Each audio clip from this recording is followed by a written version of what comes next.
Une interview pour le moins tendu. Ce lundi 27 mars, Olivier Véran était de passage au micro de BFM TV RMC afin d'évoquer la loi sur les retraites.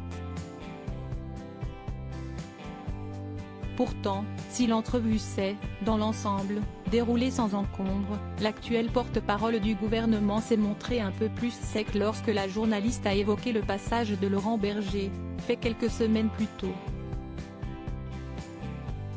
Pour rappel, le syndicaliste avait estimé que l'utilisation du 49.3 par le gouvernement serait une décision dangereuse.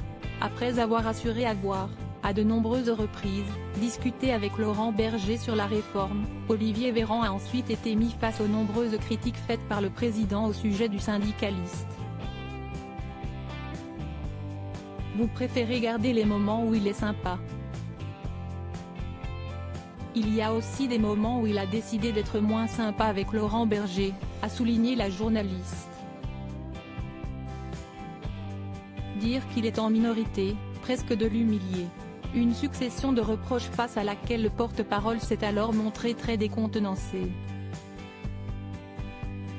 C'est une question que vous me posez ? Lui a-t-il demandé, sec. Vous me demandez si le président de la République a humilié Laurent Berger ou vous l'affirmez ? Une intervention à laquelle Olivier Véran a ensuite fait savoir qu'Emmanuel Macron n'avait jamais eu l'intention d'humilier qui que ce soit. Supérieur à Olivier Véran, Roselyne Bachelot. Ces politiques qui ont osé révéler leur salaire. Olivier Véran persiste et signe toujours au micro d'Apolline de Malherbe. Olivier Véran a ensuite continué son propos en explicitant les souhaits du gouvernement. Ce qu'il dit le président de la République est que nous avons un désaccord sur l'âge de départ, à la retraite, note de la rédaction, nous avons un désaccord sur la manière d'équilibrer le système des retraites, a-t-il souligné. Précisant ensuite, on ne va pas geler le pays autour de cette question et de ce désaccord. Ça ne doit pas nous empêcher de parler de tout ce qui importe dans la vie des Français, dans leur quotidien et dans la vie des salariés. Et de conclure, catégorique, et là-dessus, nous allons y arriver.